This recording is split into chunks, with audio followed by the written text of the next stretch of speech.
Hola muchachos, buenos días. Hola, profe, muy buenos días, ¿cómo estás? Bien, Marcela, buenos días. Buenos días para Miguel, Brian, Buenos Dayan, días. Gilbert, buenos días, Dairon, Buenos días. Edilson, buenos días, Esteban, Jessica, María Paula.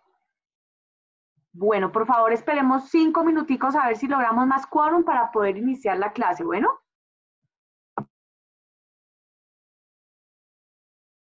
Vale, profe, no hay problema.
Bueno, muchachos, ya creo que hemos esperado suficiente. Vamos entonces a dar inicio a la clase de hoy, nuestra última clase de este semestre.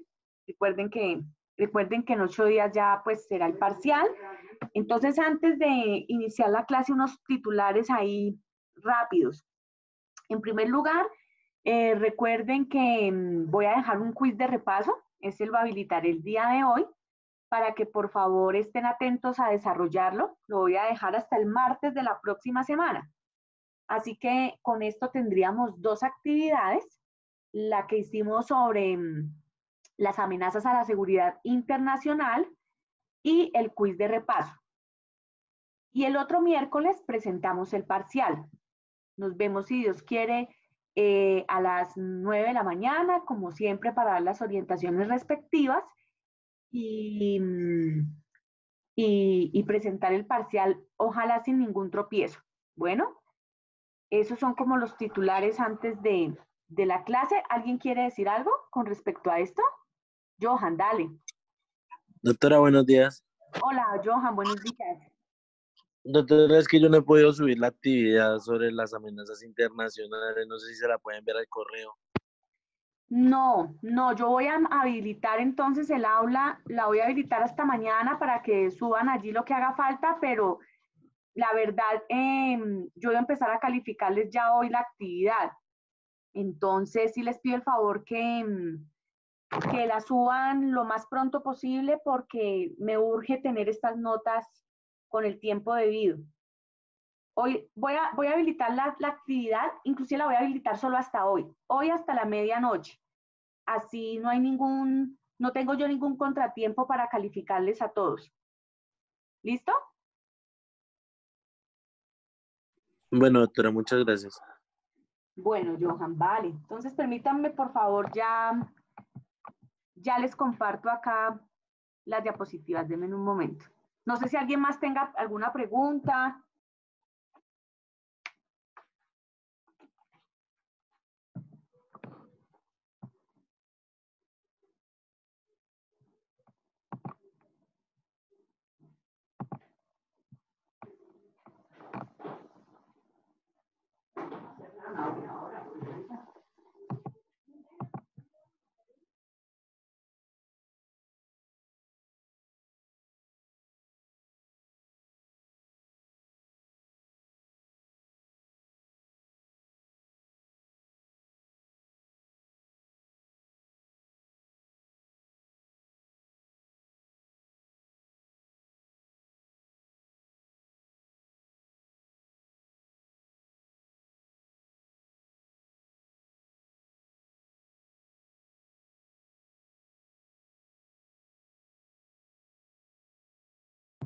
Bueno, entonces, como les había anunciado, el último tema tiene que ver con la forma y el fondo, por supuesto, como nuestro país se ha venido insertando en el contexto global.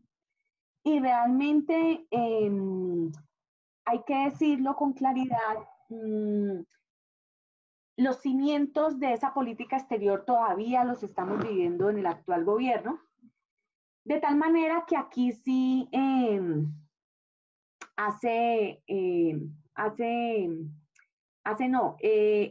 apropiado referirse claramente sobre la política exterior del expresidente Santos, debido pues a que ahí están los cimientos de todo lo que estamos viviendo hoy a nivel internacional. De tal forma que aquí nos vamos a centrar en la clase de hoy. Muy bien, pero antes de eso, hay que aclarar qué es política exterior. Permítanme, que no me pasa, ya. Hay que aclarar qué es una política exterior, porque pues no todos lo saben, porque no todos estudian derecho, relaciones internacionales o gobierno, en fin. Lo primero que hay que decir es que la política exterior de un país se define como un conjunto de decisiones y acciones estatales. Es decir, la política exterior solo la ejerce el presidente de la República, en el caso colombiano. ¿Por qué? Porque el presidente es jefe de Estado. Además de ser jefe de gobierno, es jefe de Estado. Y eso quiere decir que es la única persona que nos representa a nivel internacional. ¿Con el apoyo de quién? De su ministro o su canciller, los embajadores y los cónsules que se tengan en muchos países. Y las decisiones que se toman ahí, pues son decisiones de carácter público, que está basada, bueno, antes de hablar de los principios, hay que decir que ese conjunto de decisiones se supone que son producto de un consenso desarrollado en el interior del país. Y ese consenso se logra cuando el presidente empieza a formular su plan de desarrollo. Se supone que los planes de desarrollo, tanto nacionales como locales y departamentales, están atravesados por una participación permanente de los ciudadanos. Y ahí pues tienen que quedar esbozadas las líneas generales de lo que será el desarrollo del país en los siguientes 4 años. Eso por un lado. Por otro lado, hay que decir que la política exterior está basada en principios claros, sólidos e inmutables. ¿Cuáles principios? Principios como el respeto por el derecho internacional, bien sea público o privado. Principios como la defensa siempre de la democracia. Principios como la diplomacia como el único instrumento de interlocución con los demás países. Y por ende el estar siempre dispuesto a cooperar con los demás. Principios como la defensa de la soberanía de los otros estados y siempre en una actuación internacional con enfoque de respeto de los derechos humanos. Esos son los principios bajo los cuales se rige la política exterior. Y por supuesto, es una política que está muy conectada con las metas nacionales. Cada vez que yo como presidente de la República hago parte de una organización intergubernamental o me alío en un eje del sistema internacional, siempre estoy pensando en cómo todas esas alianzas que hago en el sistema internacional deben repercutir en las metas que yo me propuse como gobernante cumplir dentro del plan de desarrollo. Pero también la política exterior responde a una política interméstica. Es decir, no solamente tengo en cuenta mi dimensión nacional o la dimensión doméstica, como se le llama comúnmente, sino que también siempre estoy alineado al eje internacional y a uno de los ejes internacionales, y en el marco de ese eje en el que yo me circunscribo a los propósitos de ese eje. En el caso colombiano, nosotros siempre hemos tenido una mirada, y este es un término de los internacionalistas, res pispolum, es decir, nuestra mirada siempre ha sido hacia el norte, hacia Estados Unidos, hacia la estrella polar, como lo dijo Marco Fidel Suárez cuando era presidente de Colombia. Y entonces, en ese orden de ideas, nosotros también hemos cooperado con las metas que Estados Unidos como potencia mundial se ha propuesto en el sistema internacional. Por ejemplo, en la lucha contra el narcotráfico, en la cooperación judicial entre ambos países, en el tema de Venezuela, de ser un aliado de Estados Unidos para contrarrestar los efectos de la dictadura venezolana. Entonces, siempre hemos estado ahí, cumpliendo esos propósitos, y por eso es que se dice que una política exterior es política interméstica, porque va en esas dos dimensiones. Esto como para tener un referente de qué es una política exterior. Ahora sí vamos a entrar a hablar sobre cómo Colombia se ha venido insertando en el contexto global en los últimos 10 años. Y para ello, por supuesto, debemos hacer una caracterización de la política exterior del expresidente Santos.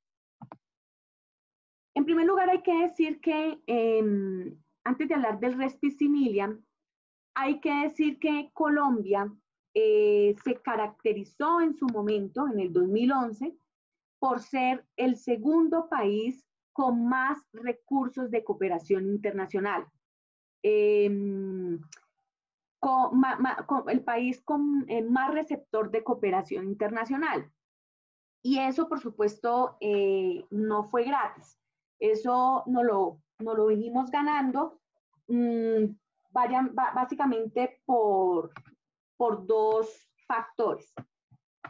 El primero de ellos es que la OCDE, Organización para la Cooperación y el Desarrollo Económico, de la cual ya hacemos parte en abril de este año, en abril del año pasado, o este, no, no me acuerdo. Bueno, ya lo miramos, pero si no estoy mal fue el año pasado. Resulta que la OCDE, que es un referente importante a nivel internacional porque es una organización intergubernamental que cuenta con o tiene aliados muy importantes a nivel mundial como Alemania, como Estados Unidos, países emergentes, Reino Unido. Esta organización aumentó la calificación de Colombia en función del ingreso. De hecho, a nosotros en el año 2012, la OCDE nos calificó como un país de renta media alta. Y esto sucedió porque entre el 2002 y el 2010, el Producto Interno Bruto del país había crecido en un 3,95%. Esto debido a que se habían reactivado sectores como el minero, el sector petrolero, el sector financiero y el sector textil. Entonces, debido a esa calificación, pues lo que se interpreta es que nosotros habíamos tenido un muy buen comportamiento macroeconómico y que estábamos tomando decisiones de fondo para superar problemas estructurales del país que pues históricamente no le han permitido avanzar. Entonces ahí en primer lugar, por supuesto, está el tema de haber iniciado un diálogo con uno de los principales actores del conflicto armado interno como fueron en su momento las FARC. Esto básicamente es lo que hace que Colombia se vuelva un país receptor de cooperación internacional. Y esa cooperación que la recibimos en el marco del proceso de paz se refleja básicamente en el fondo que se crea para todo lo que es la preparación, implementación y evaluación del proceso de paz, denominado Fondo Colombia en Paz. En este fondo, que está alimentado con recursos del presupuesto nacional y con recursos de la cooperación, se crean 4 subfondos, por decirlo así, multidonantes de cooperación. Pero antes, pues decirles básicamente que el Fondo Colombia en Paz es un fondo que se crea en el año 2017. Es un fondo que, como les decía, sirve de instancia de coordinación entre el gobierno nacional, los recursos que aporta el gobierno nacional y los recursos que aportan los países donantes para apoyar el proceso de paz, todo lo que implican las etapas del proceso de paz. Y básicamente se le deja la administración del fondo a la Agencia Presidencial para la Cooperación Internacional, APC, y el Viceministerio de Hacienda. Aquí quiero compartir con ustedes lo que dijo en su momento Rafael Pardo, quien se desempeñaba como alto consejero para el posconflicto sobre el Fondo Colombia en Paz.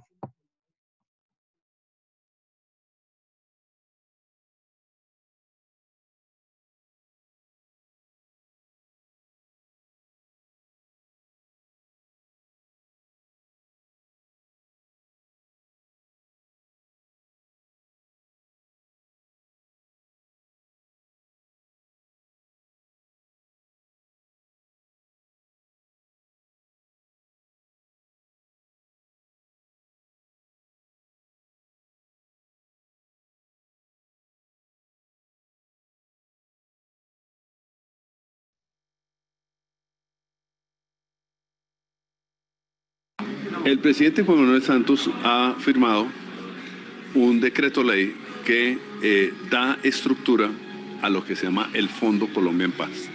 ¿Qué es el Fondo Colombia en Paz?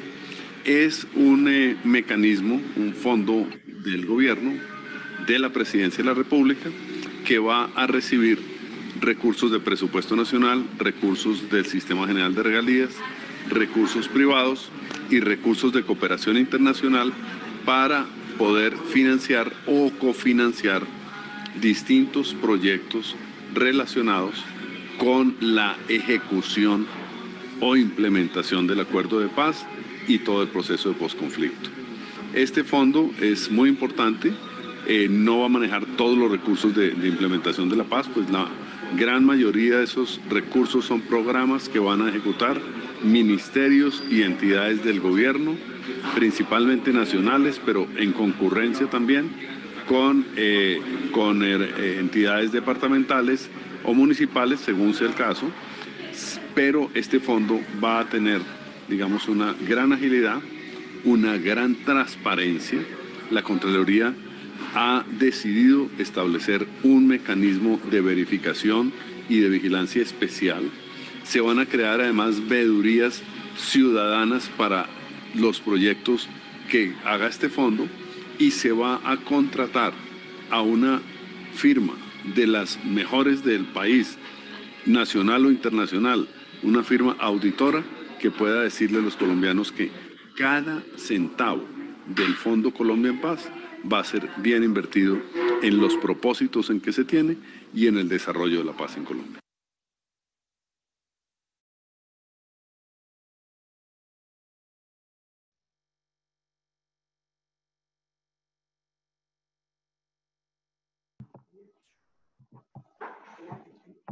Porfa, ¿me confirman si están viendo las diapositivas?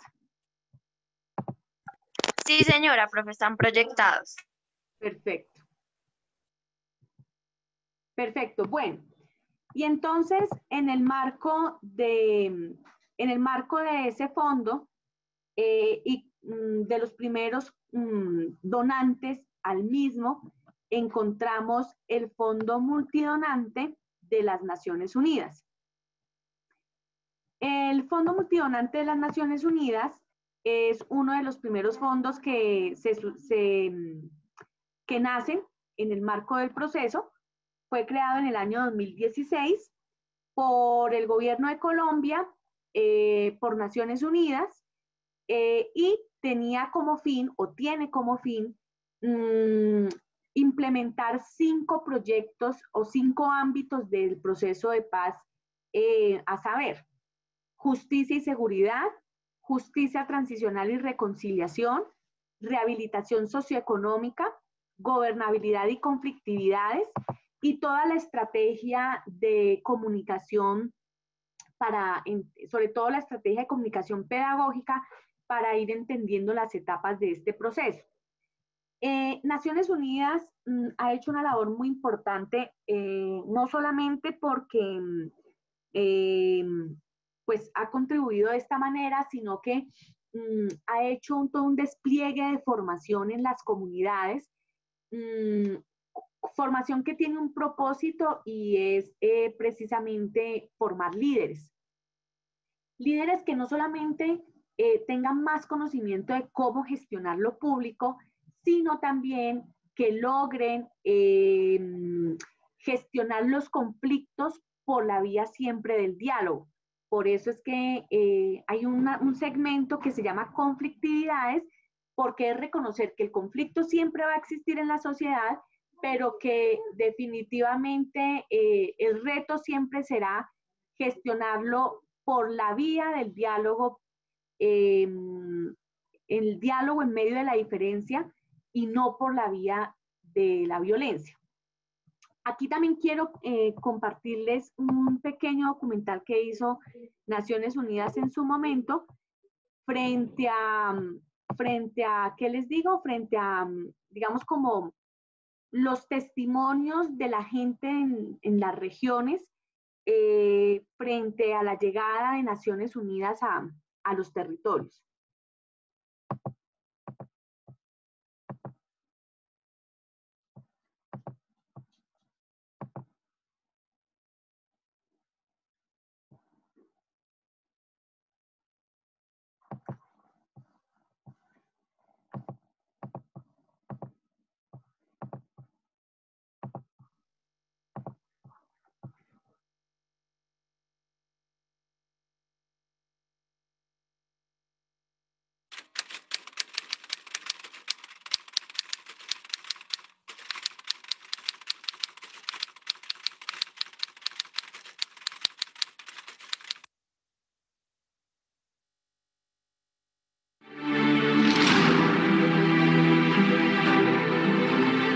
Great changes are taking place in Colombia.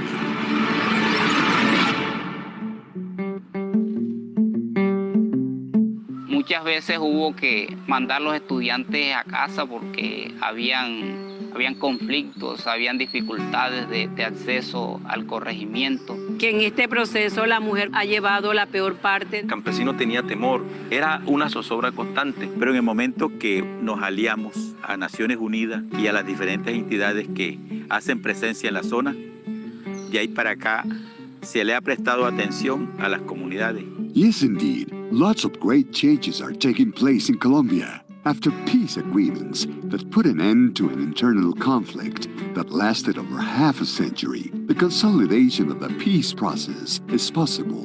Nowadays, the country is moving on a new path, a path of hope, change, and peace. Under a government strategy supported by international cooperation, the state of Colombia is now strengthening its presence in historically vulnerable territories with a mechanism such as the United Nations Post-Conflict Multi-Partner Trust Fund for Colombia. It has been possible to establish a rapid response strategy in these prioritized territories. The fund articulates and coordinates initiatives and investment in peace actions between government entities, international cooperation, and the United Nations system in Colombia, in accordance with the priorities established. Entonces, como una de las grandes debilidades era el fortalecimiento del autogobierno propio, le apuntamos a eso. Pedagogía de acuerdo de paz, que ha sido muy nula en nuestro municipio. Hicimos también en la parte de defensa de la mujer, enfoque de género. Comenzamos a apuntarle al punto 1, que es la tenencia de la tierra por el campesino. Y ahí en esa reunión vimos a bien los que fuimos de la comunidad focalizar lo que tenía que ver con la escuela. The Presidential Agency for International Cooperation of Colombia, APC Colombia, manages and guides the international cooperation according to the key government priorities defined by institutions such as the High Counselor for Post-Conflict and the Office of the High Commissioner for Peace. Con estos recursos nosotros logramos, además de aportar algo, una semilla para la paz, logramos también fortalecernos nosotros como organización. Entonces, primero ha sido fortalecer esa confianza interna. Lo segundo sería que esa intervención es llevarnos a confiar en que organizadamente podemos hacer muchas cosas. Nos hemos desplazado hasta la comunidad buscando fortalecer y empoderar no solamente a los hombres, sino también a las mujeres en los temas de posconflicto. Muchos niños decían, estas eran las condiciones en las que nosotros merecemos estudiar. This kind of experiences are replicated in most of the regions of Colombia, and they have been pivotal for speeding up stabilization and early peace-building actions, supporting victims nationwide. Esos niños van a ser unos niños empoderados de su institución educativa, con mejor conocimiento, con sitios de recreación y totalmente alejados de cualquier tipo de conflicto. Eso también hace que el progreso y el desarrollo llegue a nuestro municipio. Indeed, promoting peace and development in the regions is a fundamental task that demands the commitment of nations and cooperation agencies. Now, the main objective is to consolidate peace. The Colombian government and its institutions work tirelessly to ensure that the resources from the international cooperation are invested in peace-building programs for Colombia and its victims. Sentimos esperanza, sentimos un nuevo aire de paz, de reconciliación. Ya la mayoría de los jóvenes se están dedicando a estudiar. Anteriormente no, los estudiantes me decían, profe, ¿para qué voy a estudiar si yo tengo tantas hectáreas de coca? Empezamos a crecer esa idea de empoderamiento, de participación y lucha de la mujer. Ellos sienten que por fin está llegando el Estado. Nuestra etnia otra vez está renaciendo y fortaleciendo cada día más, que es lo que de pronto necesitamos.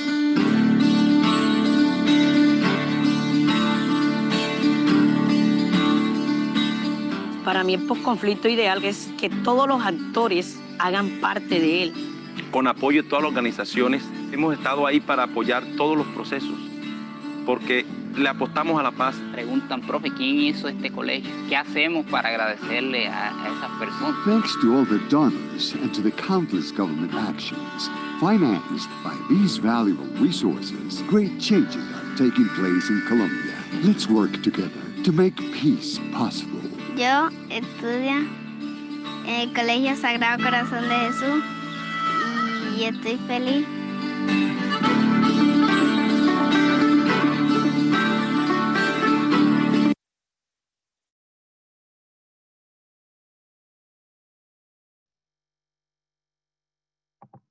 Bueno, muy bien. El otro fondo es el Fondo de la Unión Europea, un fondo también muy importante de cooperación que nace precisamente en el año 2016, igual que el Fondo Multidonante de Naciones Unidas. Nace con un monto de 96 millones de euros y 21 socios. 21 socios que corresponden a 19 países miembros de la Comisión, de la Unión, más la Comisión Europea. El objetivo principal del Fondo de la Unión Europea es impulsar el desarrollo rural, sobre todo en los territorios más afectados por el conflicto, fomentar, por supuesto, la presencia del Estado en esos territorios, haciendo visible y viable pues esta inversión, y apoyar también en la reincorporación económica y la reincorporación social de los excombatientes. Les voy a dejar aquí un link precisamente del director de la Unión Europea, o el representante más bien de la Unión Europea en Colombia, quien hace una disertación bastante profunda en una entrevista que le hace el diario La República, sobre cómo, qué resultados han arrojado precisamente la cooperación de la Unión Europea en el marco pues de este fondo.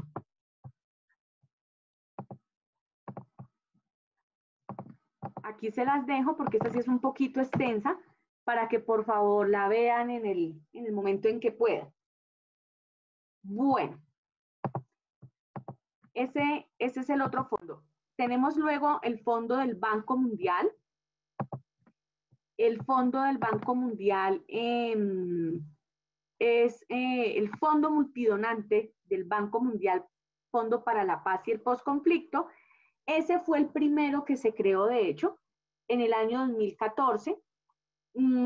Con los recursos de este fondo se iniciaron todas las actividades preparatorias para esta mesa de diálogo, y también para ayudar financieramente a la nueva institucionalidad que iba a surgir precisamente del posconflicto, en todas las labores de coordinación y ejecución de las actividades propias de esas instituciones. Y por último tenemos el Fondo Colombia Sostenible del Banco Interamericano de Desarrollo. En ese momento el presidente del Banco Interamericano era Luis Alberto Moreno, colombiano, de tal manera que eso ayudó para que también se uniera en el Fondo Colombia en Paz.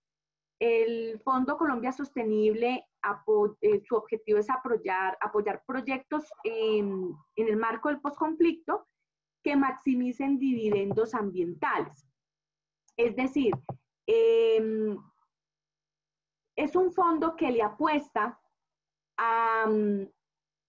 o que contribuye a mitigar los altos índices de pobreza rural que están íntimamente relacionados con la deforestación y con todos los efectos del cambio climático.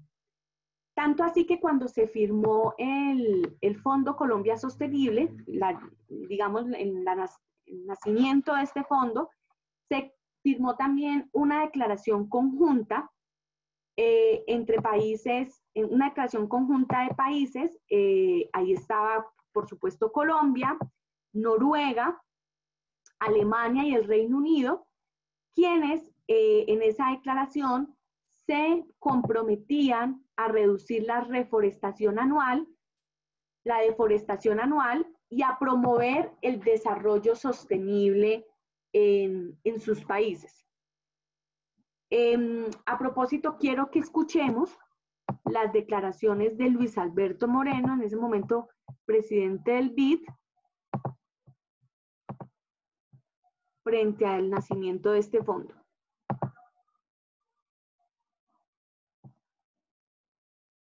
Hola, ¿quieres saber cómo realmente funciona?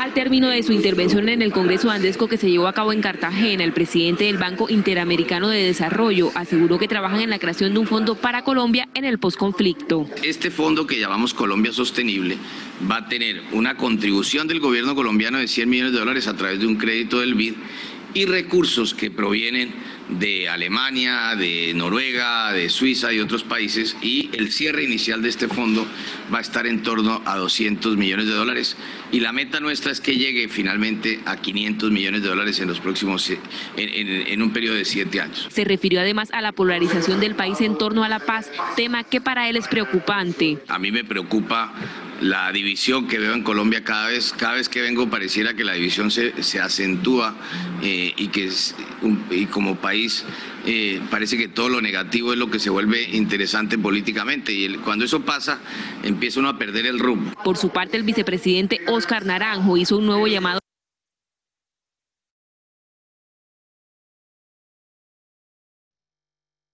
Bueno, entonces, por todo esto, digamos que Colombia se caracteriza en el contexto global por ser un país receptor de una importante cooperación internacional.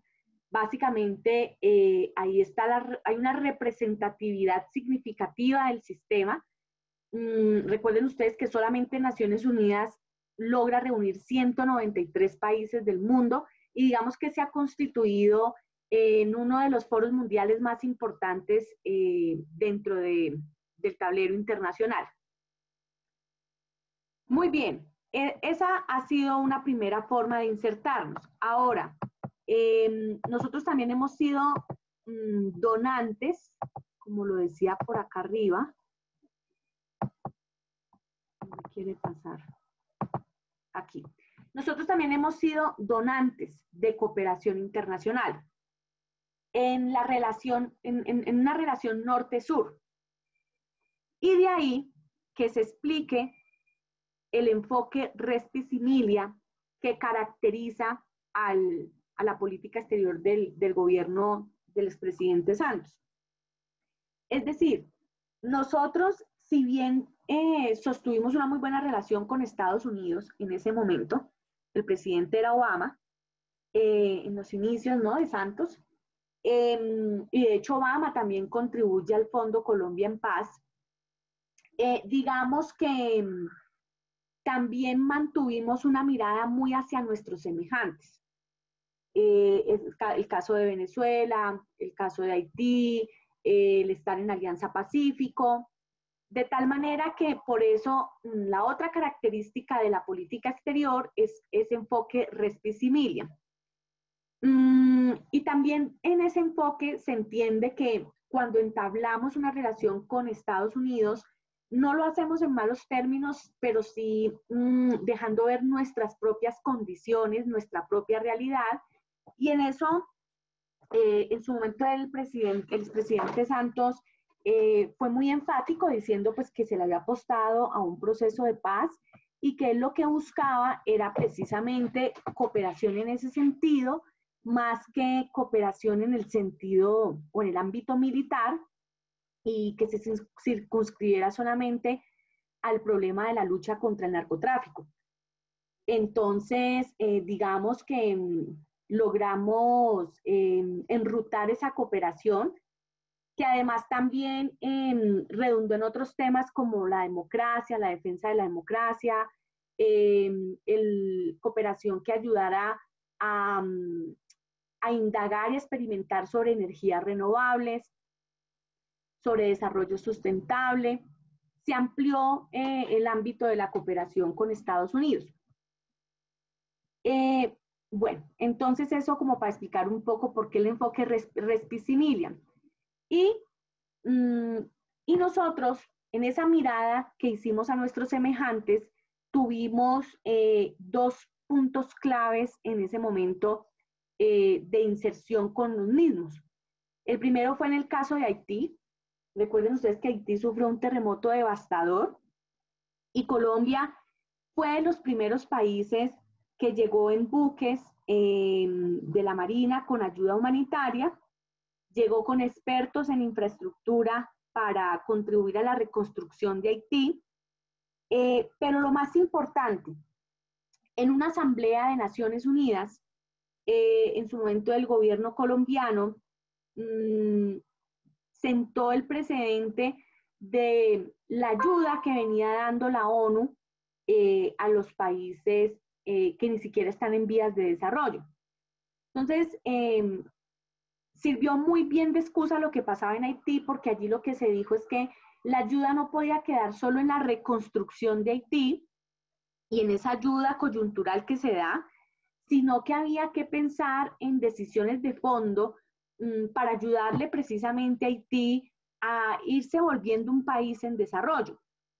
De todos modos, Colombia tramitó también ante la ONU, digamos que se volvió como su diplomático, ante la ONU, tramitó la presencia en Haití de una misión de estabilización de la ONU llamada MINUSTAH. Y digamos que se generó entonces esa discusión que les cuento en el marco de la asamblea, y tal vez eso es como lo más importante de destacar en el caso de Haití.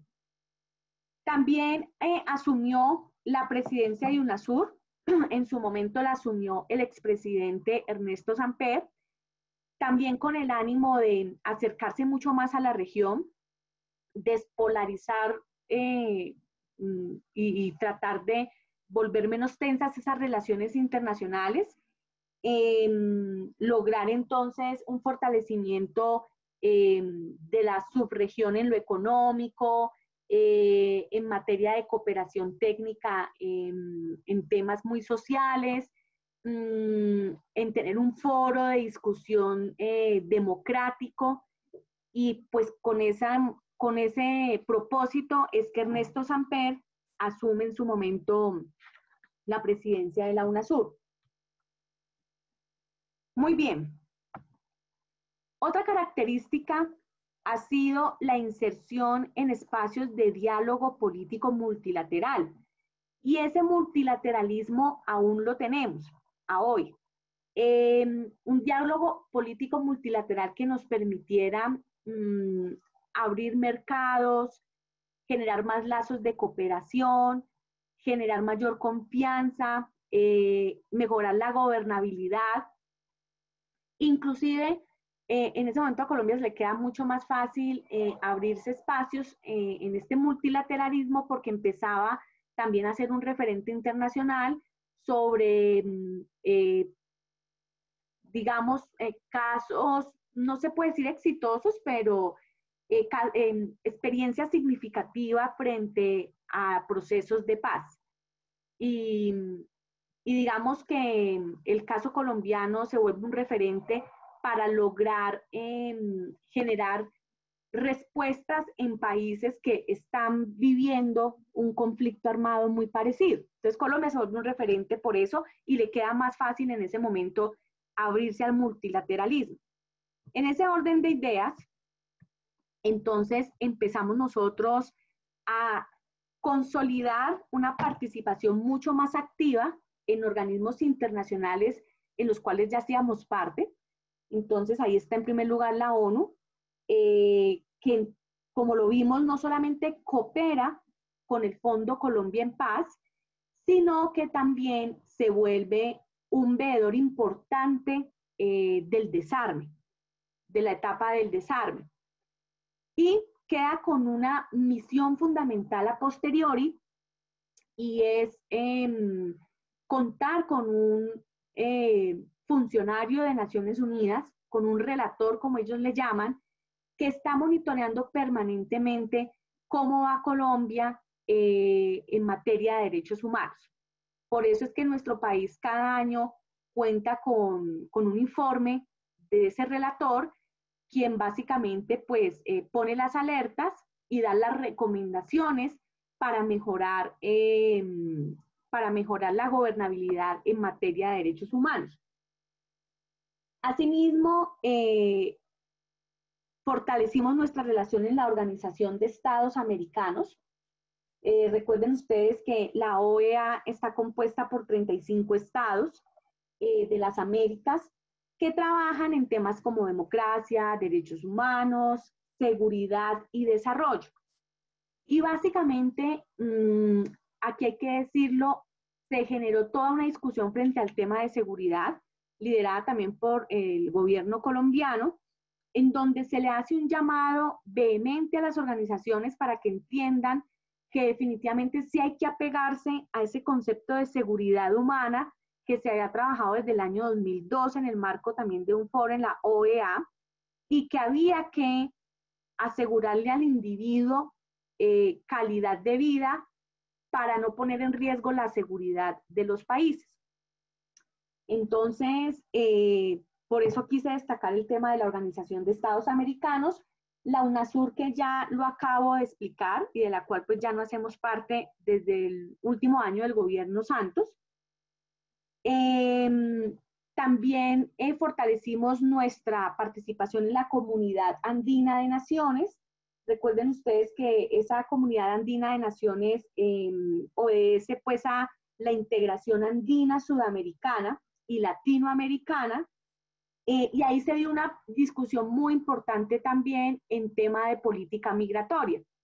Allí se planteó la necesidad en ese momento también por el gobierno de Santos de fortalecer una política migratoria regional debido precisamente a la migración venezolana. La verdad es que si nosotros hubiésemos avanzado en eso en su momento, a hoy pues ya tendríamos unas respuestas mucho más coordinadas y le hubiéramos dado pues un manejo a semejante problema social que ha sido desafortunadamente la migración en masa de los venezolanos. También está la Asociación de Estados del Caribe. La Asociación de Estados del Caribe es la integración de los países de la zona del Mar Caribe, y ahí también se generaron importantes discusiones sobre cómo se debía generar desarrollo en ese espacio económico común que tienen estos países,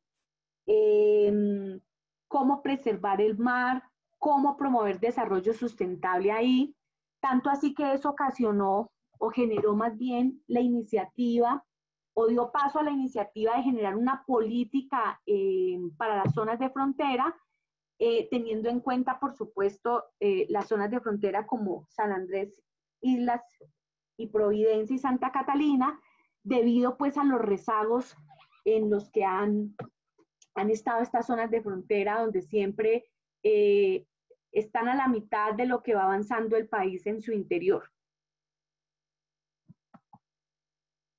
Por último, en el gobierno de Santos también se empezó a dar a cumplir con todas las etapas exigidas por la OCDE para el ingreso de Colombia a la misma.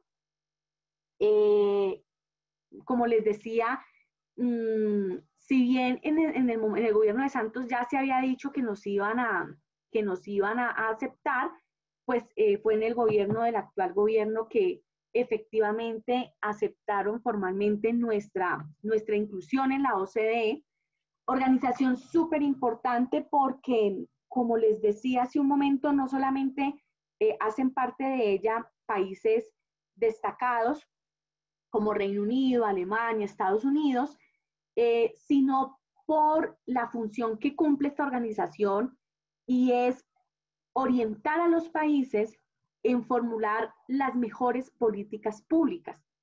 La OCDE tiene dentro de su organización administrativa unas mesas compuestas por técnicos muy importantes de varios países, provienen de universidades, de tanques de pensamiento, que se han vuelto expertos en temas específicos, en salud, educación, empleo, medio ambiente, innovación, gobernanza pública, ciencia y tecnología.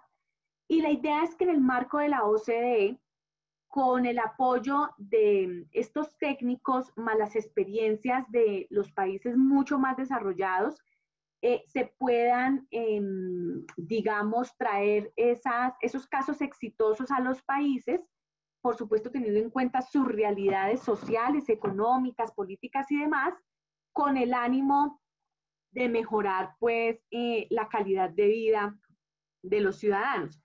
Digamos que es muchos le llaman el club de los países ricos. Esto también ha tenido una oposición enorme, porque también otros consideran que nosotros no estamos a la altura de estar en la OCDE, además que pues también han impuesto unas reformas que no se compadecen con la realidad económica del país.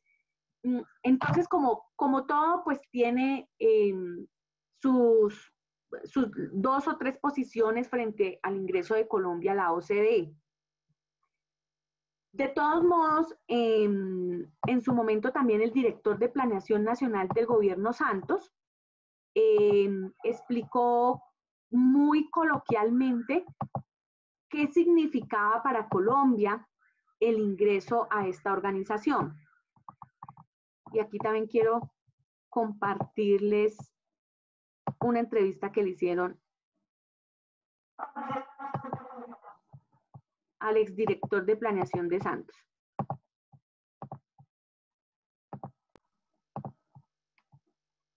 Vamos al director de Planeación Nacional, Luis Fernando Mejía. Buenos días, director. Muy buenos días, Silvia. Un especial saludo para ti, para Iván, para Lucho y para todos los televidentes. Muchas gracias, señor. ¿Qué significa para nosotros, los ciudadanos de a pie, que Colombia haya ingresado a este grupo tan importante de países? Bueno, Silvia, pues es una gran noticia. Realmente esto se va a traducir en mayor crecimiento, especialmente crecimiento incluyente, continuas reducciones de la pobreza, menor desigualdad y, por supuesto, lo que le importa a la gente, mejor empleo y mayor empleo para todos.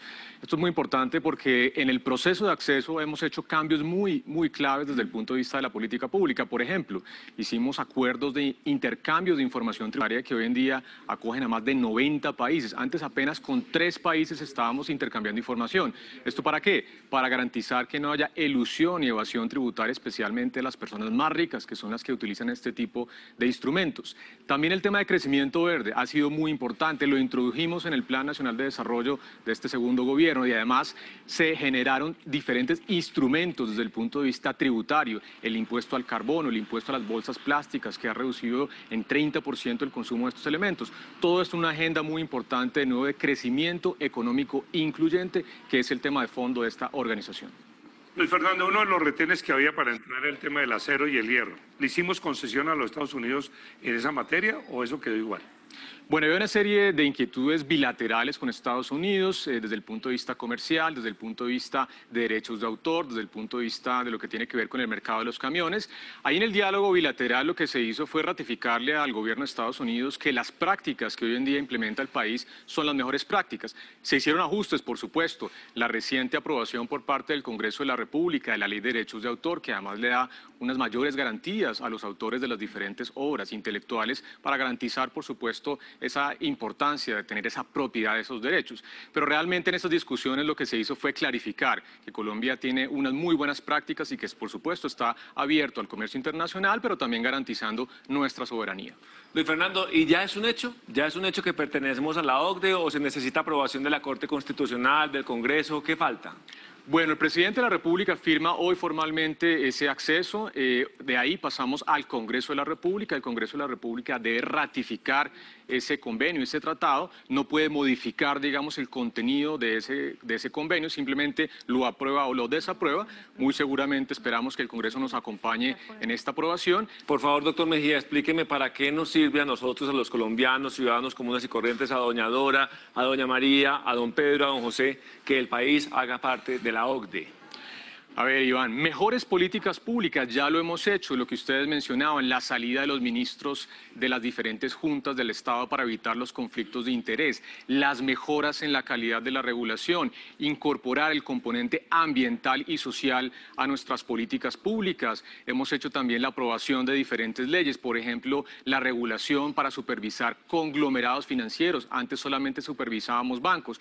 Una serie de medidas muy importantes que todas se van a traducir en mejor crecimiento, mayor crecimiento económico, especialmente mejor calidad del empleo. Ya que está aquí Lucho, y él fue ministro de Trabajo, un tema muy importante en la OCDE ha sido la protección de los derechos laborales, cómo el ministerio debe fortalecer su capacidad de vigilancia, los inspectores laborales, garantizar la protección de los derechos sindicales, y esto hace parte fundamental de estas políticas públicas de garantizar bienestar, especialmente para todos los trabajadores. Me cambio de tercio. Metro.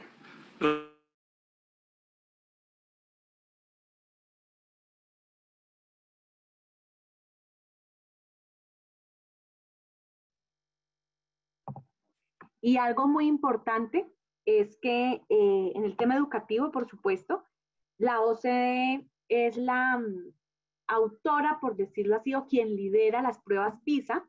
Recuerden ustedes que estas son pruebas que miden precisamente las competencias de los estudiantes en ciencias exactas, en ciencias sociales, de tal manera que, pues, para darle el significado también que reviste el estar ahí en materia educativa. Muy bien, y claro, con estos resultados lo que se espera es que Colombia también pueda mejorar su política educativa precisamente en esos faltantes que dejan los resultados de las pruebas PISA. Y por último, Colombia también estuvo haciendo un lobby fuerte para ingresar a la asociación, bueno, se llama Foro Económico Foro de Cooperación Económica Asia-Pacífico, que es todo el eje entonces Asia-Pacífico, que alberga 21 países, concentra el 56% de la producción mundial. Estar allí nos permitiría abrir mercados en este eje. También hay una cooperación técnica importante entre los países, sobre todo en cómo en el marco del desarrollo sustentable practicar mejores actividades en torno a la agricultura, en la innovación de energías renovables, en fomentar una industria mucho más compatible con el medio ambiente, en políticas anticorrupción, al igual que en la OCDE.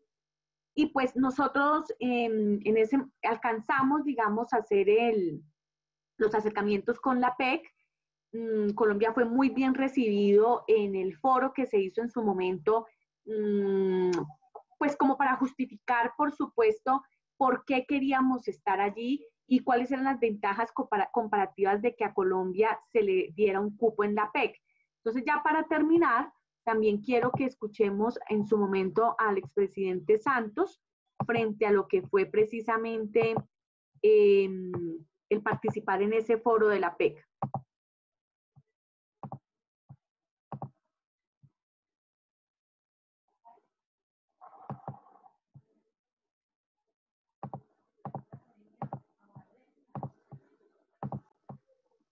No, yo tengo, sino que se lo puedo mostrar.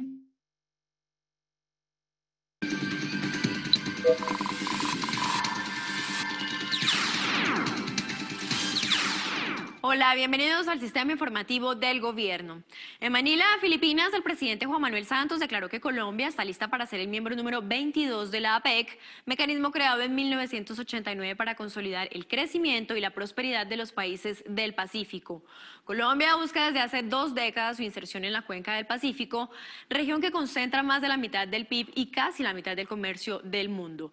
En medio de la cumbre que fue realizada el pasado mes de noviembre, el jefe de Estado colombiano se reunió con empresarios y con los mandatarios de varios de los 21 países de APEC, a quienes presentó las ventajas de invertir en Colombia, que aumentarán sustancialmente cuando se logre la paz.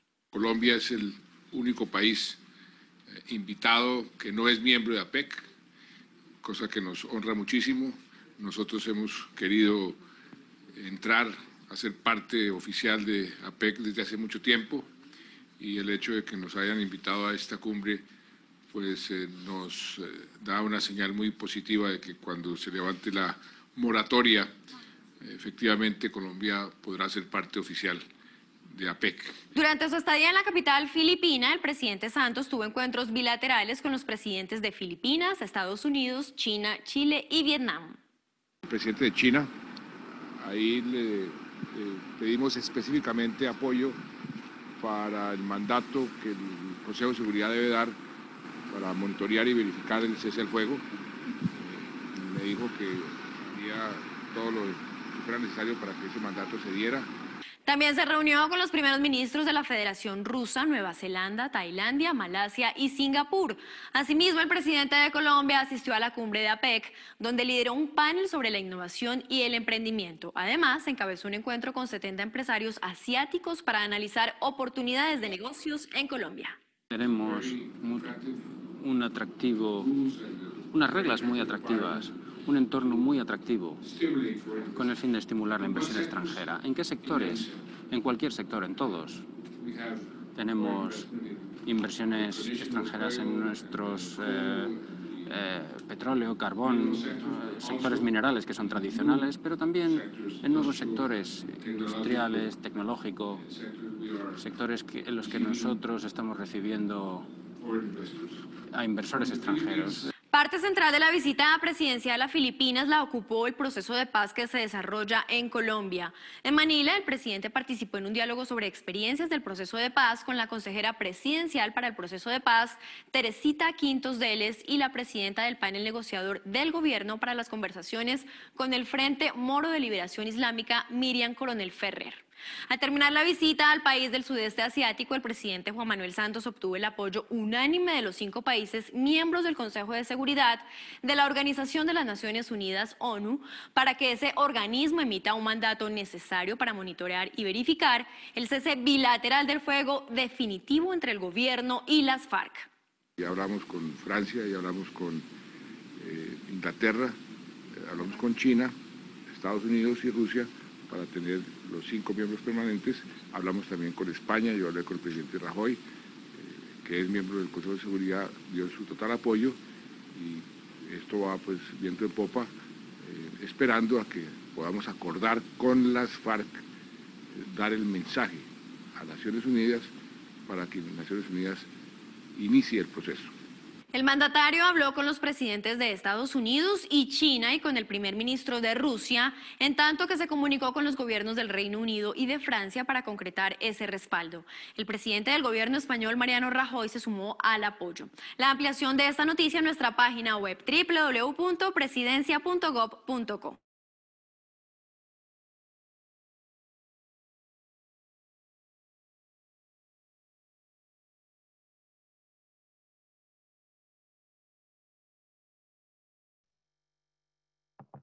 Bueno, entonces, En conclusión, pues ahí quedó toda esa multilateralidad en la cual estamos como miembros, como invitados, en fin.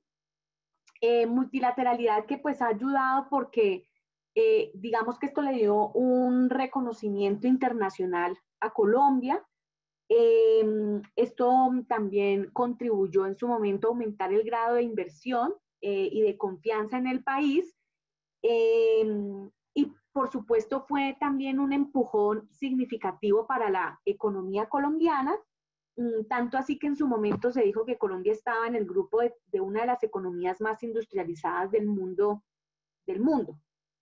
Con esto entonces damos por terminado este tema y pues concluido el sílabus. No sé si tengan alguna pregunta, comentario.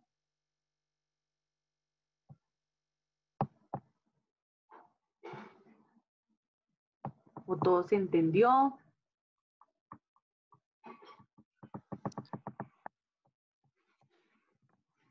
Bueno, entonces si no hay preguntas, recuerden por favor que yo tengo un canal de YouTube en el cual están grabadas todas las clases para que por favor se suscriban, lo tengan en cuenta. Ya les voy a mandar la dirección de tal manera que esto les ayuda como elemento de repaso para el parcial. Recuerden ustedes que el parcial versará sobre todos los temas que hemos visto durante el semestre. Es un parcial muy similar al primero y al segundo en cuanto al tipo de preguntas. Y las dos actividades complementarias para constituir allí el 100% de la nota. Hoy voy a habilitar el quiz. Entonces, con nuestra monitora les haré saber, pero para que por favor estén pendientes, va a estar en la semana 15. Ahí les acabo de mandar la dirección del canal. Y eso sería todo, muchachos. Nos vemos en 8 días para darles las orientaciones respecto al final. Bueno, un abrazo entonces a todos, muy buena semana y gracias por toda su atención. Gracias, profe, buen día. Chao, profe, gracias. Gracias, doctora, buen día.